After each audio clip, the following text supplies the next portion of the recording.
sini aja Pak, nanti di share screen sama tim kami Pak, sementara. Iya. Ya langsung aja dibuka aja lah, biar cepat ya. Iya Pak. Saya dikasih waktu sampai jam berapa Bu? Kami memberikan waktu untuk paparan ini 20 menit ke depan. Nah, jadi sekarang materinya cukup banyak karena satu itu, jadi saya harus agak lari-lari ya nanti. Iya. Artinya nanti materi dipaparkan aja di dalam, saya akan pokok-pokoknya saja yang akan sampaikan gitu ya. Iya, iya Pak. Oke lanjut kalau gitu. Ya, jadi judul kita adalah NSPK, karena NSPK yang lama itu ada tahun 18, NSPK baru itu tahun 21 itu diharapkan. Nah, NSPK ini adalah satu payung hukum atau pedoman ya, pedoman supaya pelaksanaan tugas limpah dari pemerintah pusat ke pemerintah daerah serta pelaku pasar ya, pelaku pasar bisa seragam. Jadi tidak mungkin kita akan membuat suatu peraturan yang perfect atau yang sempurna, tetapi yang penting ada suatu pokok-pokok sehingga nanti dikembangkan oleh teman-teman di daerah dan teman-teman pelaku pasar atau pelaku perpustakaan di perguruan tinggi, karena saya dapatnya adalah masalah perguruan tinggi. Untuk sekolah nanti Ibu Sri Sulawesi yang akan undang-undang yang lain, yang lain ya, jadi sama. Dan dasar kita adalah kita menggunakan suatu dasar perundang-undangan yang ada ya, terutama adalah proses NSPK itu kita menggunakan Undang-Undang Nomor 10 Tahun 2004 sebagai aturan dasar perundangan. Jadi sama, membuat peraturan apakah itu PP, apakah itu Kepmen, apakah itu peraturan gubernur, jadi kita menggunakan acuan yang sama dong ya. Tapi di dalam hal apa yang akan diamanatkan itu adalah kita menggunakan ada NSPK itu PP 38 tahun 2007 ya. Sedangkan isi dari NSPK itu tergantung pada bidang sektornya masing-masing. Artinya kalau perpustakaan ya kita menggunakan guide-nya adalah Undang-Undang Perpustakaan, yaitu Undang-Undang Nomor 43 tahun 2007 beserta turunannya.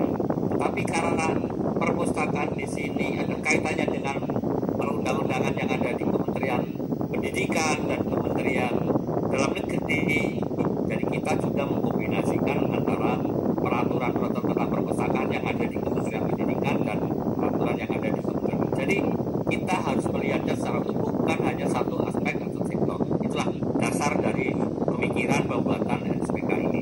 Lanjut Mas. Nah, jadi kita coba nih, saya kupas satu-satu, tetapi adalah ini merupakan satu kesatuan. Tapi di dalam NSPK ini ya, coba di lanjut apa sebelumnya tadi ya.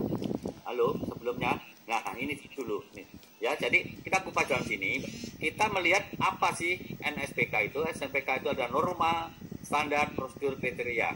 Memang ini satu kesatuan peraturan, tetapi bahwa satu peraturan kita harus paham apa sih norma.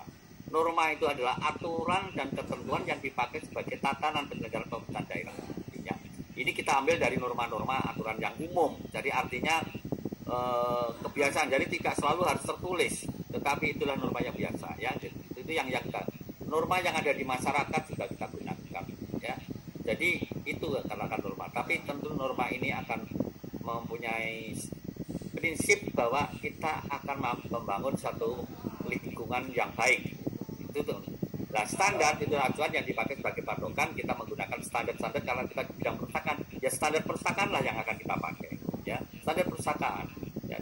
Tapi kalau di dalam satu perguruan tinggi, tadi ada gabungan standar perpustakaan dan aturan-aturan di perguruan tinggi. Ini yang akan kita sebagai acuan. Sedangkan prosedur atau metode ada tata cara, ada pendalam tata cara penyelenggaraan pemerintah daerah, tetapi khusus di aspek pemerintah atau aspek perpustakaan ya. Kita lihat besar, tetapi kita mengerucut ke bagian yang kecil, itu yang penting ya, cara berpikirnya. Sedangkan kriteria adalah ukurannya, itu bedanya. Jadi ada ukuran-ukuran supaya yang akan kita targetkan itu ada ukuran-ukuran. Jadi di dalam NSPK itu harus kelihatan ukuran-ukurannya ya. Nah, prosedurnya adalah bagaimana tata caranya gitu. Jadi harus ada.